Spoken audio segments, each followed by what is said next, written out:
lembrados do texto que eu acabo de ler, pelo menos o livro, né? Pedro. E Pedro se apresenta, Pedro, apóstolo, primeiro ele fala servo, né? Servo e apóstolo de Jesus Cristo. E ele era tão preocupado com a igreja, que ele estava ensinando no momento e dizendo: eu vou procurar, até depois da minha morte, né? Que vocês tenham lembrança. E como que ele, depois da morte, podia influenciar? Deixando escritas 2 cartas, né? Eu vou escrever aqui e deixar para que vocês leiam após a minha morte, porque segundo ele falou aqui, o tempo da minha partida está próximo. Eu quase saltei isso aqui para alguém não pensar que é o tempo da minha partida, né? É o tempo da partida de Pedro, que já partiu tem 2000 anos, né? Mas chega o dia da partida de todo mundo. O Senhor tem me revelado isto, né? Mostrado para mim que a morte minha se aproxima. E ele sabia disto por revelação, mas também por a sentença que pesava sobre ele, né? Pedro morreu martirizado, crucificado, de cabeça para baixo. Paulo também sentiu isto, né? Ele falou: eu já estou sendo oferecido por aspersão de sacrifício. Daqui a pouco eu vou partir mesmo, vou desaparecer desse mundo. Então a preocupação dele era de deixar um legado, tanto durante o tempo que ele vivia, como após a partida dele, o povo de Deus tivesse referências doutrinárias, né? E ele foi muito feliz nas 2 cartas pastorais. A gente tem que estudar sempre essas cartas de Pedro, porque nós não temos como Papa, mas ele foi de fato uma coluna. Paulo falou que João e Pedro eram tidos por coluna, já na igreja primitiva, colunas da igreja, pessoas que tinham firmeza doutrinária. E hoje eu tomo aqui parte do ensino do apóstolo São Pedro, irmão, especialmente nesse capítulo 1, quando ele mostra que nós não temos que estar inventando moda, não tem que estar buscando sabedoria deste mundo para irmos para o céu, nem usando de técnica humana.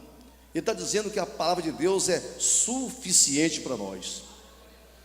Diz que ele já deu tudo o que era necessário para a vida e para a piedade, tudo o que nós precisamos para vivermos neste mundo e para vivermos a vida espiritual. Piedade é vida espiritual, né?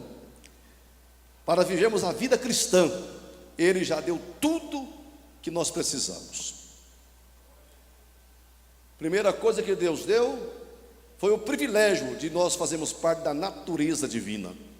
Quem não tem a natureza de Deus não escapa da corrupção deste mundo. Ele está dizendo isso aqui nesse texto. Quem tem a natureza de Deus, automaticamente passando pelo novo nascimento e recebendo a natureza divina, ele consegue viver em santidade, em pureza, a vida cristã. Onde reside essa suficiência que Pedro identificou, que o crente já tem, que Deus já deu, e que nós não temos que estar buscando em lugar nenhum mais, é só buscar na palavra, é só buscar na palavra. Ele diz aqui que Deus nos deu, primeiro, o seu amor, o amor do nosso Pai Celestial. O que eu preciso mais do que isso, do que ser alvo do amor de Deus? Deus gostar de mim, Deus olhar para mim e falar: eu te amei, chamei-te pelo teu nome, tu és meu.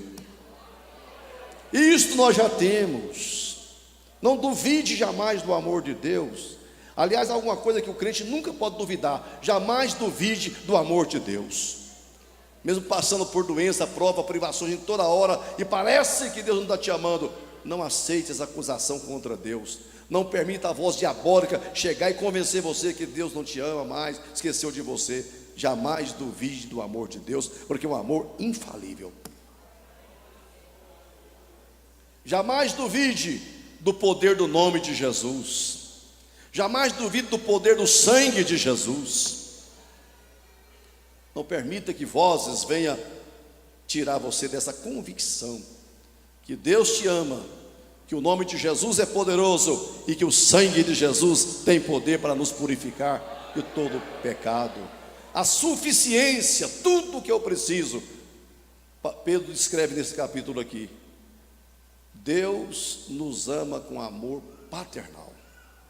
Em segundo lugar, ele coloca aqui: nós somos alvo da salvação mediante Jesus Cristo.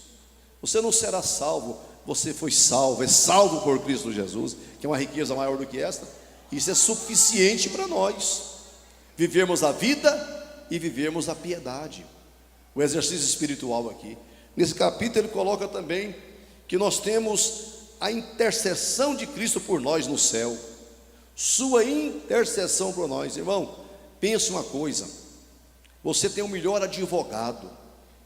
João fala: meus filhinhos, essas coisas vos escrevo para que não pequeis, mas se alguém pecar, nós temos um advogado para nos defender, Jesus Cristo, o justo.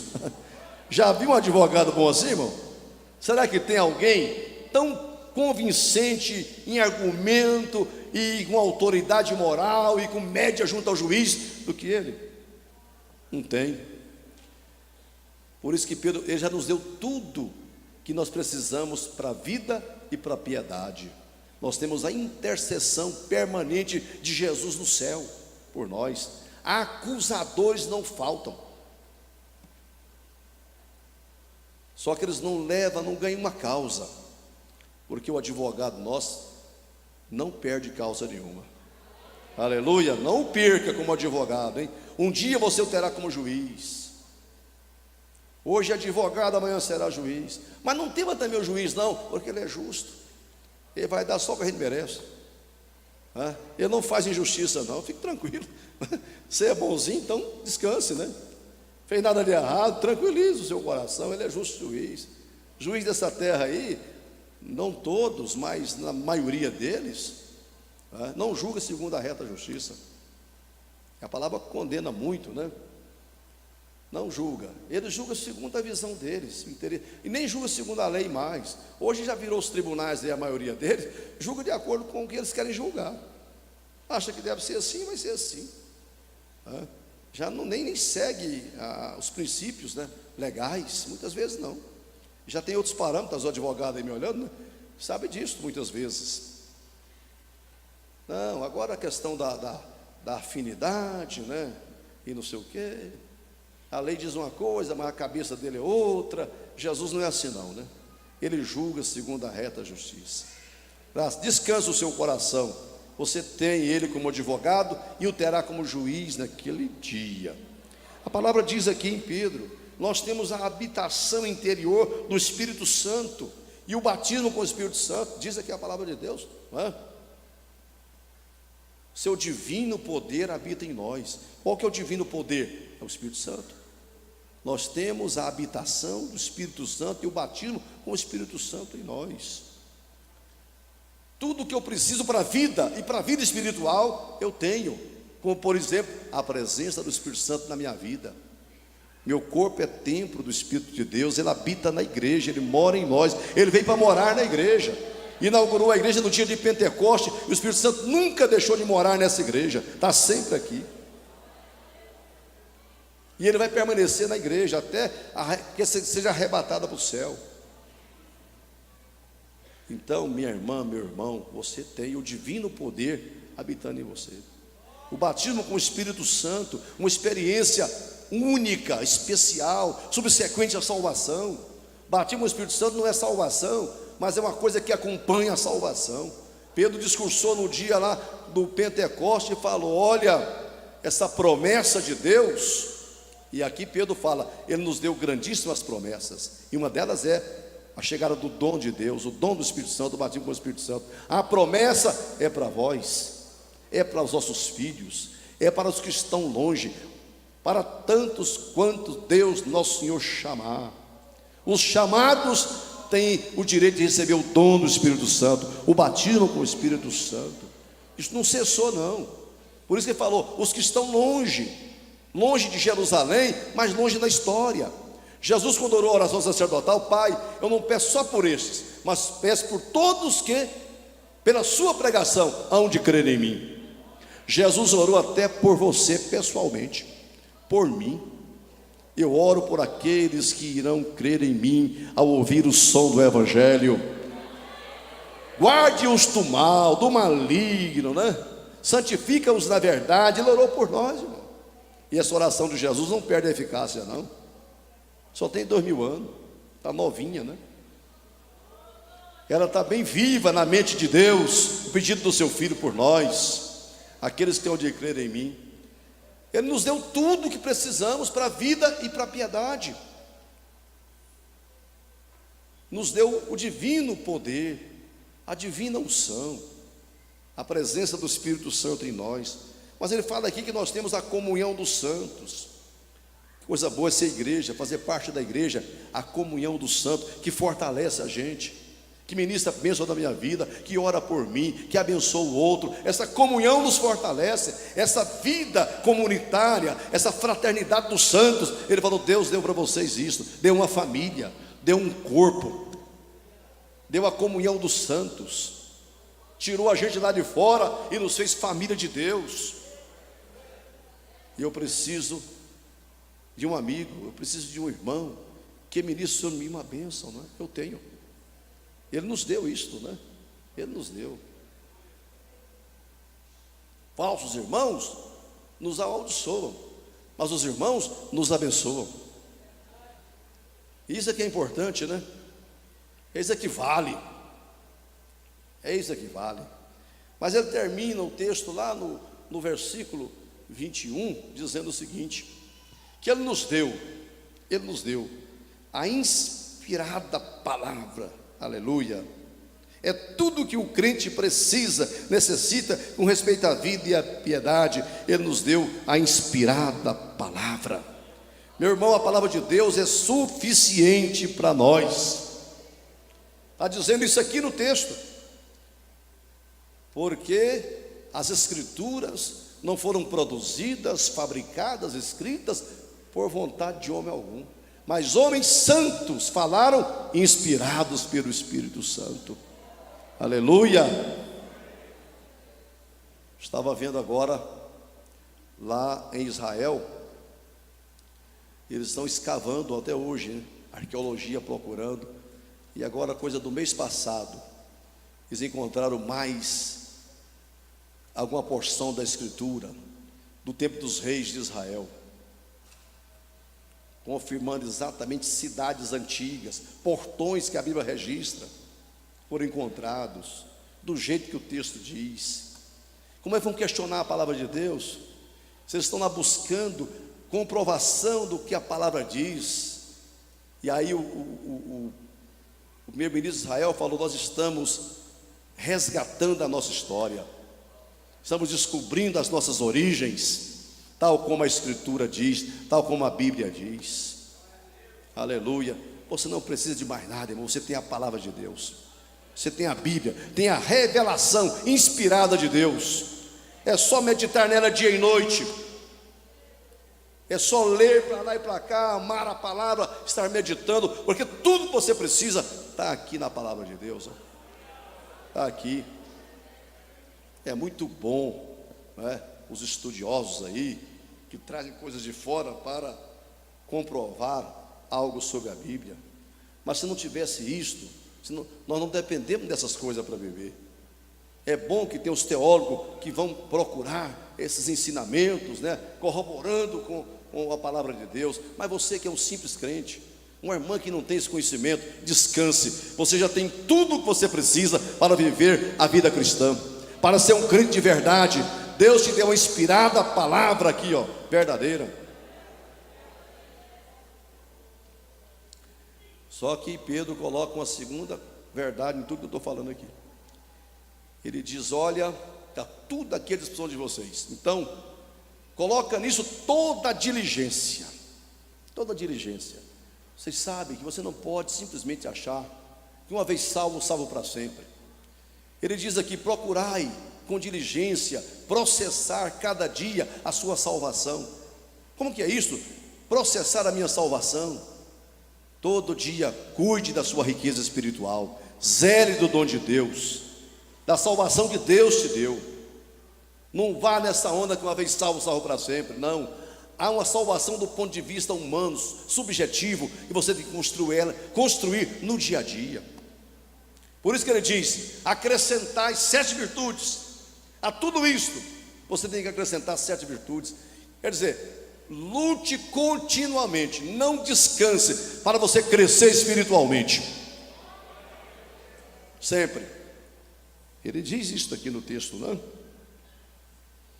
Pedro alista as virtudes que o cristão deve desenvolver, a fim de ser espiritualmente vitorioso, ser frutífero diante de Deus. No versículo 8, ele coloca isto: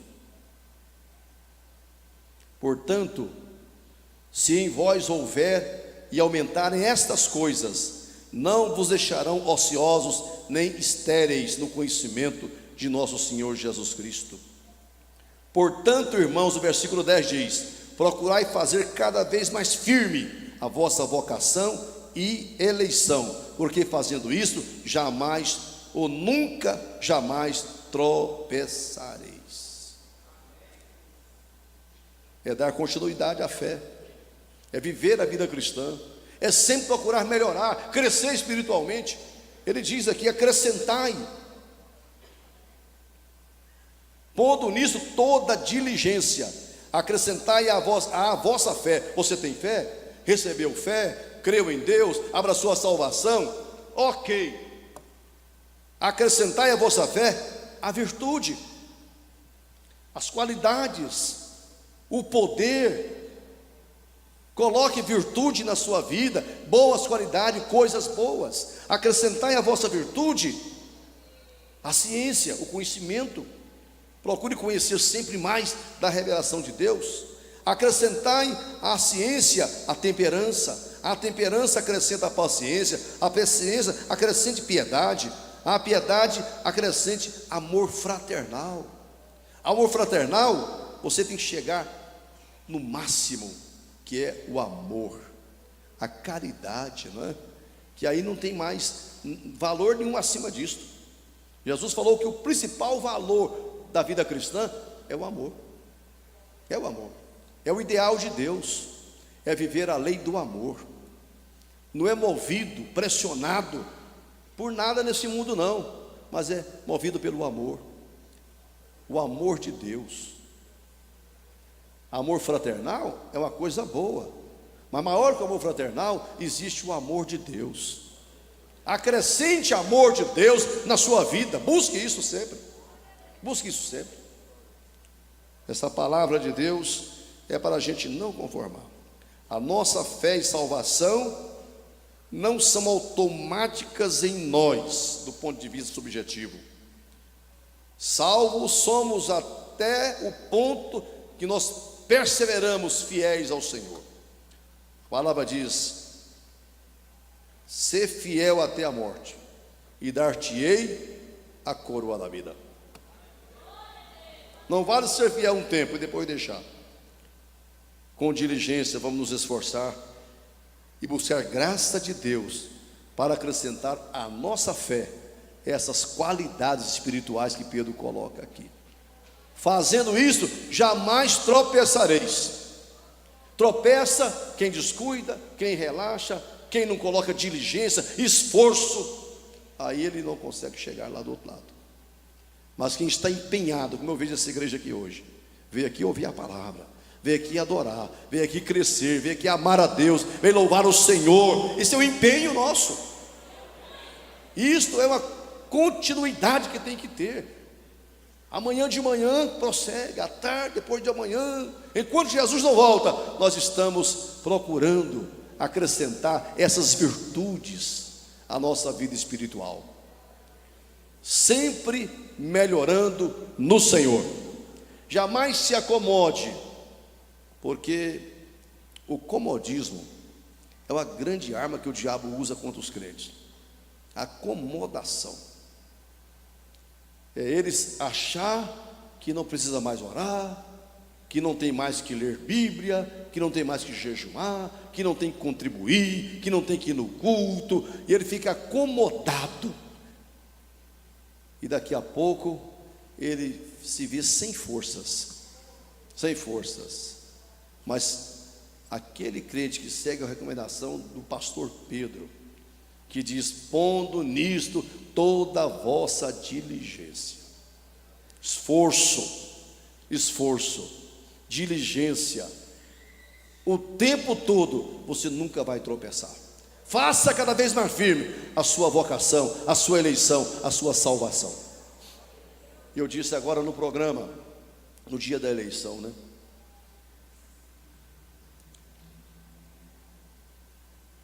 E muita gente colocou o nome no Brasil inteiro, milhares de pessoas, buscando ser eleito, colocando à disposição do povo o seu nome, e em sendo eleito para um cargo aqui nessa vida, né? Transitório, dura 4 anos só. A grande diferença dos santos, da igreja, é que eu não estou procurando ser eleito, não, eu já fui eleito. Deus nos elegeu nele. Quem nos elegeu foi Deus, para um mandato eterno, para reinar eternamente com Jesus. Graças a Deus. Você não tem que humilhar para eleitor nenhum, não tem que fazer nada, você permanece aqui, né? Fica firme, fiel até o fim, porque lá no final do Apocalipse, não é bem no final, lá mais ou menos no meio do livro, diz lá que vai ter uma batalha, a trindade satânica contra a trindade celestial. E a Bíblia diz: eles combaterão contra o Cordeiro, o anticristo, a besta, o falso profeta. Eles combaterão contra o Cordeiro, e o Cordeiro os vencerá. Aleluia! Porque ele é o Rei dos reis e é o Senhor dos senhores. Mas não tem um ponto final não, está dito lá: vencerão também, aleluia, os que estiverem com o Cordeiro. Aleluia. Os eleitos e os fiéis. Eleitos estarão lado a lado com Jesus, vencendo a última batalha da história. E os fiéis, né? Os chamados, os eleitos e os fiéis. Aqui é o seu lugar, irmão. Aqui é o seu lugar, irmão. Aqui que eu digo, é na igreja, é no corpo de Cristo, é nessa posição que o Senhor te colocou, elegeu, colocou aqui. Fica firme com Cristo. Você quer ficar em pé comigo?